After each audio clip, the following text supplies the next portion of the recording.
Shinsuki, on est de retour aujourd'hui pour une nouvelle aventure. Et c'est quoi? La Pottermania. Du coup, on est des sorcières de kiff. Alors, qu'est-ce que c'est la Pottermania? Bien entendu, c'est en référence à Harry Potter, la célèbre saga. Sauf que là, ça va être une parodie musicale et on va vous montrer ça en images. Alors, pour l'occasion et pour bien commencer, on va faire un petit tour de magie. Allez, c'est parti. Allô, Mora. Oh, la porte s'ouvre toute seule.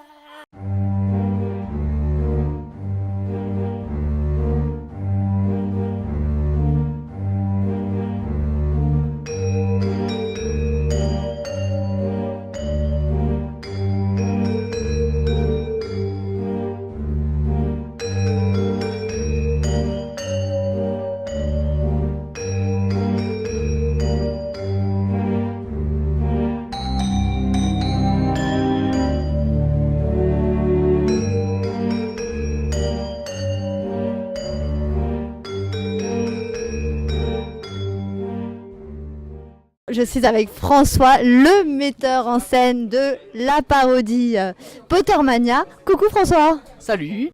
Ça va? Ça va très bien. Ouais. Très bien. Content d'être à Paris pour la première représentation? Très content.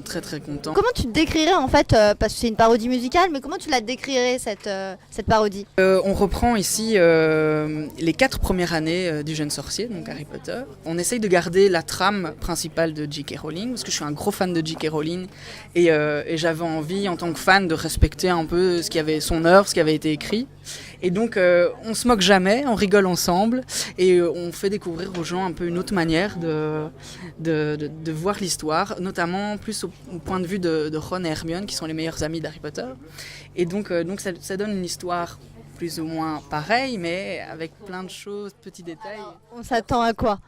Alors on s'attend à quoi? On s'attend, j'espère, à rire, on espère, voilà. Et puis il y a tout le côté aussi musical qui est là derrière, donc avec du chant décoré, voilà, où on prend des grands airs connus de la comédie musicale. Donc il y aura du Frank Sinatra, du ABBA, du Jean-Jacques Goldman, oui, on l'a fait, et auquel j'ai réécrit les paroles pour coller un peu à l'univers. Par exemple du personnage, le Ron, dans la peau d'un Frank Sinatra peut-être. On aura par exemple Ron dans la peau d'un Charles Aznavour. Donc voilà, ce qui est déjà pas mal, dingue. Et Harry Potter, il sera comment alors? Harry Potter, il reprend du Calogero. À cause de lui, j'ai eu ce signe. Il va devoir payer ses crimes.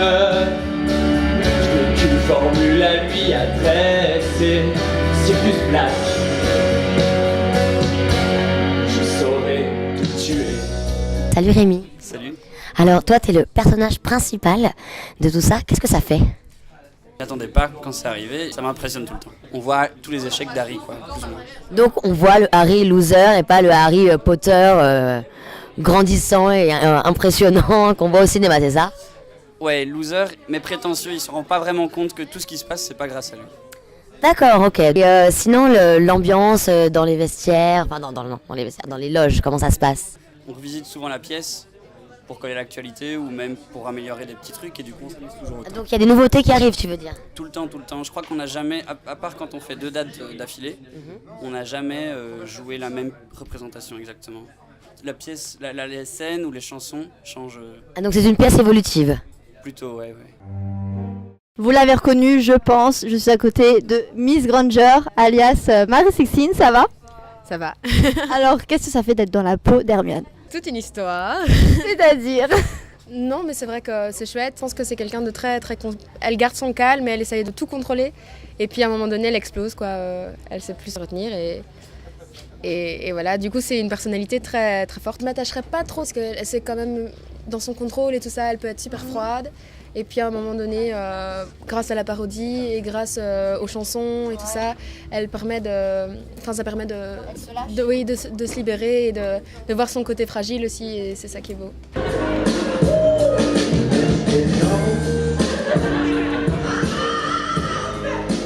Et quand François t'a proposé en fait de jouer Hermione, c'était quoi ta première réaction? Alors en fait au départ, il m'a dit est-ce que ça te dirait de faire partie du projet, j'aimerais que tu fasses Luna Lovegood. Et donc du coup j'ai dit bah oui super. Et donc arrive la première répétition, j'avais super bien étudié mon texte de Luna, j'avais 2 phrases donc je les connaissais super bien. Et puis François me dit mais tu sais celle qui fait Hermione n'est pas là donc tu vas la remplacer aujourd'hui. Et donc j'étais là, oui. Et donc du coup et voilà je suis Hermione. Évidemment allez, jouer Hermione, c'est quand même significatif, quoi. C'est quand même chouette. Et alors, est-ce qu'il y a des petites scènes assez marrantes, cultes dans Pottermania? Alors, ce qui est très chouette dans la pièce, c'est qu'en fait, Malfoy est amoureux de moi. Oh, cette fille est complètement dingue! Tellement sauvage! Donc, il y a des scènes très drôles. On en joue beaucoup. Et alors, évidemment, j'aime Ron et Ron m'aime aussi. Sauf qu'on a trop d'ego pour se le dire. En fait, Ryan. Ron. Oui, c'est ça. Oui, Si je vous envoie à Gryffondor, ne me suis pas, d'accord? elle est folle de moi. Alors là, c'est le rush. Ils sont presque en passe de monter sur scène. Et on est avec Drago Malfoy. Ah ouais, aussi fou que ça puisse paraître, on est avec Drago Malfoy. C'est le metteur en scène qui m'a obligée. Hein.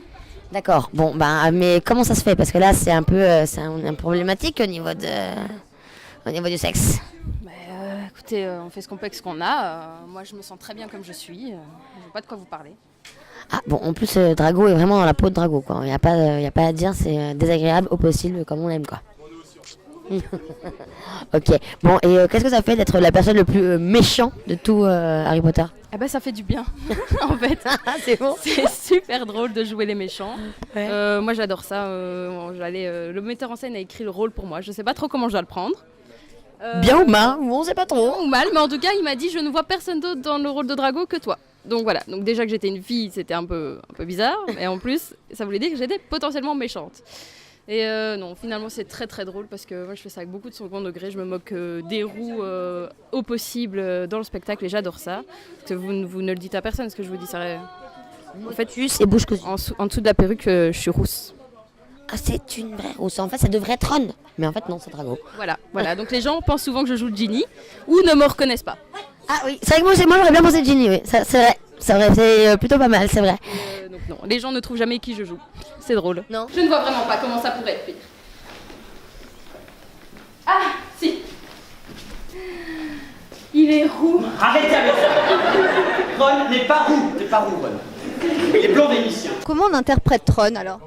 Alors pour l'interpréter déjà il faut être roux. Oui. C'est voilà, je dois me colorer les cheveux, c'est pas. Ah, t'es pas roux de. Non, je ne suis pas un vrai roux. Hein. D'ailleurs, certains vrais roux de la pièce me font remarquer que je ne suis pas l'un des leurs. Comme je garde la coloration, au jour le jour, je peux voir les difficultés que les roux peuvent avoir au quotidien. Dans le bus, on voit que les gens prennent de la distance. On croit que McGonagall n'a pas l'air très d'accord avec moi. Enfin voilà, on observe comme ça que on est dans une autre classe de la population. Pour moi, il y a 2 catégories de personnes. Ceux qui maîtrisent leurs dévotions et les roux. Pour revenir à la pièce, alors Pottermania c'est une parodie musicale, on va redécouvrir des scènes j'imagine cultes d'Harry Potter, mais revisitées à votre sauce, est-ce que tu peux nous en dire plus? Oui, revisiter parce que évidemment c'est une parodie, donc les personnages, on va dénicher les petites caractéristiques que certains peuvent avoir et on les amplifie de façon grossière. Excusez-moi de vous déranger, mais Neville, un garçon de première, a perdu son crapaud, Trevor. Vous ne l'auriez pas vu par hasard? Trevor. Avec un nom pareil, elle s'est déjà suicidée la pauvre bête. High five. Qui saurait me dire ce que j'obtiens lorsque je mélange de la racine d'asphodèle en poudre et une infusion d'armoise? Potter. Quelqu'un connaît-il la formule adéquate? Pigeon. Il suffit de pointer. Pointé.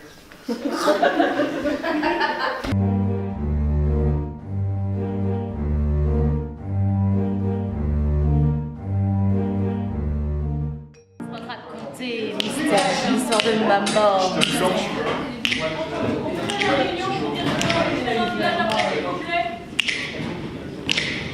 Ou alors,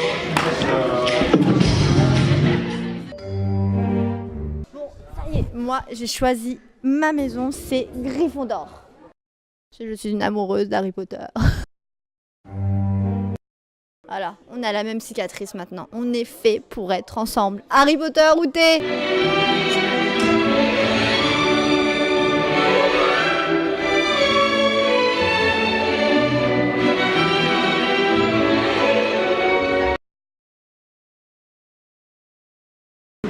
Dis les cabous, les mages cabous, la babili babili.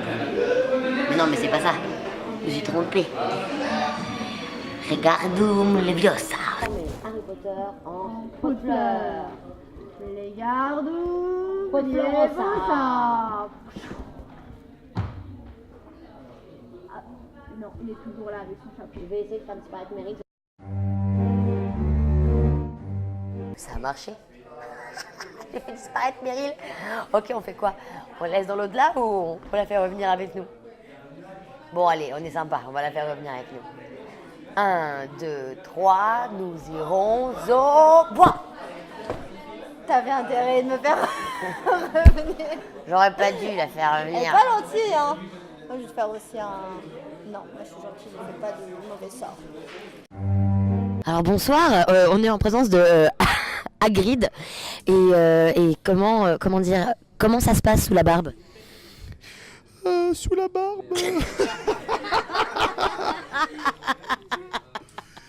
Ben, ça se passe très bien en fait. Ça se passe très bien. Très très bien. Qu'est-ce que ça fait d'être le personnage le plus imposant de la saga Harry Potter? Bah écoute, j'ai l'impression que j'impose pas grand chose comparé aux autres parce que ça envoie du lourd partout, vraiment. Mais ça va, c'est vrai que tu m'entends dans la pièce, Ouais. mais je pleure beaucoup, je t'avoue que je pleure. Tu pleures beaucoup? Comment ça? Mais explique-nous. Je suis très émotif. Non, mais bon, tu pleures, vous m'avez pleuré, ma bichette. Parce qu'à chaque fois, déjà, ils aiment pas mon hippogriffe, première chose. Deuxième chose, j'ai l'air que je les emmerde un petit peu tout le long de la pièce. Les filles, surtout les filles. Les garçons! Oh, reprenez-vous enfin. Et arrive. Bien. Je vous ai tous... L'ambiance en loge, bon, alors elle a l'air d'être drôle, mais raconte-nous un petit peu. Ben, on se marre vraiment, honnêtement. On essaie toujours d'être dans la bonne humeur, je t'avoue. Et puis un jour, si tu veux que je t'explique l'histoire, Vas-y, raconte. Ouais. voilà, un jour, François m'a sonné, François Marotta, le metteur en scène de la pièce, le créateur de la pièce, et m'a dit, écoute, voilà, on se connaissait pas, il m'a dit, voilà, écoute, j'ai écrit une pièce sur Harry Potter, je connaissais rien du tout. Il me dit, écoute, il faut que tu joues un gars grand qui vit au milieu de la forêt avec des enfants. Je lui dis, écoute, j'ai jamais joué un pédophile, mais... Croyez-vous qu'il était judicieux de confier l'enfant à Hagrid? Enfin, il est quelque peu... Écoutez, Minerva, les accusations de meurtre avec préméditation à l'encontre d'Hagrid n'ont jamais été avérées. J'ai toujours été de son côté. Et puis, il y a prescription depuis le temps. Il dit non, rien à voir, c'est un sorcier, tu vas voir, c'est Hagrid. Et puis il m'a montré le rôle, il m'a dit il risque d'avoir du chant, il m'a entendu chanter, il m'a dit ok, on va refaire la pièce, on va pas te faire chanter. Fais-nous un petit peu rêver là. Comme ça. C'est tellement beau. On va pas faire chanter, non. Et voilà, en fait, ça a commencé comme ça. Et au début, en fait, on voulait vraiment jouer 3 soirs. On s'est dit, on va faire 3 soirs. On pensait pas que ça allait prendre autant d'ampleur. Et puis voilà, de fil en aiguille, aujourd'hui on est à Paris. J'espère qu'on va bien se marrer, j'espère que le public va être vraiment cool. Je sais pas, je connais pas le public français et parisien. Écoute, nous on est cool. Hein. Nous en tout cas, on est à fond avec vous, on est au taquet et on espère que ça va bien se passer. En tout cas, on vous donne plein de bonnes énergies. Mais je pense que ça va être... ça va le faire. Ouais, super. Merci beaucoup. Ben, merci à toi et écoute, bon spectacle. Bah oui, bon spectacle, allez, c'est parti.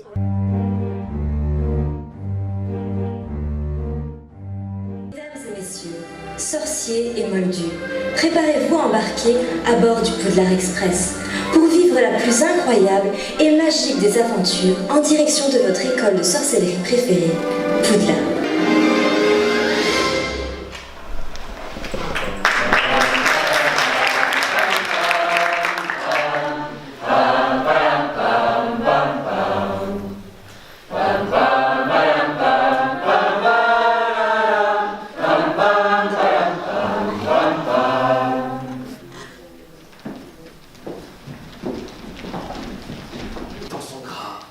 Le mal est là, Minerva.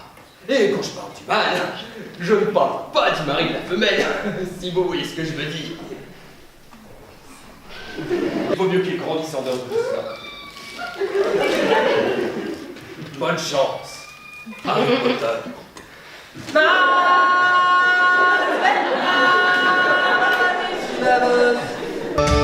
Qu'on soit mage ou qu'on soit sorcier, y a un endroit où on aime s'enchanter. Alors on vit pour tout là avant de faire le mieux. Passons la voie de 3 quarts, le train part bientôt. Aouda, ouh Aouda, toutes les créatures fantastiques et les festins magiques. On est dans ce sort sans aucun remords. Aouda. Le salagatou, le chicabou, Bidi, Babidi. Jamais de la vie, tu me as lancé. Pour Paris, tu vas regretter. Toutes les filles sont graves hystériques. Et les gars sont juste pathétiques. Votre nez, je cite, serait aussi vrai que le sein de Nabila. Qu'avez-vous à nous dire à ce sujet? Non mais, si j'avais quoi que ce soit à vous dire à ce sujet, c'est qu'en tout cas, si j'avais quoi que ce soit à me faire refaire, je n'irais pas voir votre chirurgien. Parce que rien qu'à voir la tête de votre bustier, il vous a raté.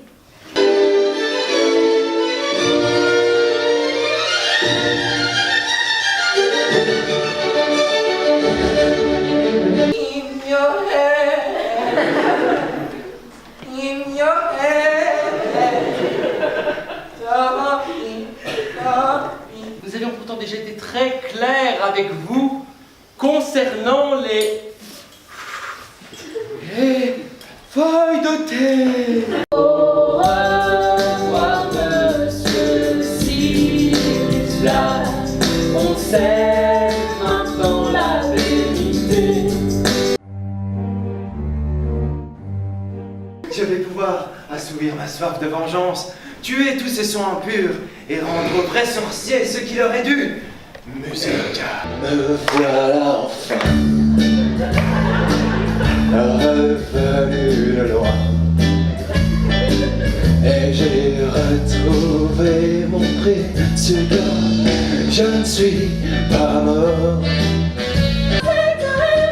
Une maman qui nous dit c'est faux. Le zéro héros, il va changer de peau.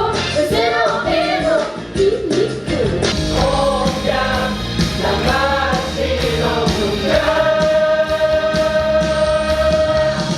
Oh là.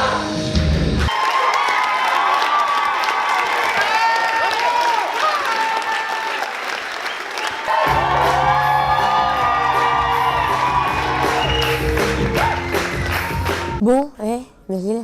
Moi j'ai adoré. Oh, c'était top. Je suis Moi une fan aussi, d'Harry j'ai- Potter, mais là je suis une fan de Pottermania. Ah ouais, non, c'était vraiment top. Franchement, on s'est trop amusé, on a dansé, on a tapé dans les mains. J'ai eu les mains Ouais. toutes rouges tellement j'ai tapé dans les mains. Puis c'était, tu vois, là il y avait l'univers d'Harry Potter et avec mélangé avec des blagues Du tu monde vois, moderne. high-tech, Ouais. on a vu du Star Wars, du Spider-Man. On a même eu du Nabila. Ils sont super, Ouais, non, super ils pros sont, encore. ouais, ils sont pros et enfin ils nous partagent leur passion, on le ressent. Ouais. Et c'est top. Et c'est une troupe belge, donc ils ont fait 3 représentations ici à Paris. On espère qu'ils vont revenir parce que Ouais. nous on les adore, on les a adoptés. Ouais, Mais en complètement. attendant, ils vont rejouer sur scène dans leur pays, en Belgique. Donc si vous voulez aller les voir, direction la Belgique. Le pays de la frite. En tout cas, nous, on espère que ça vous a plu, que ce kiff était encore un grand kiff pour vous, parce que c'était un grand kiff pour nous. Et on vous dit à bientôt pour un autre kiff. Ciao. Les filles, ne faites pas trop de bruit dans les couloirs parce que Dumbledore.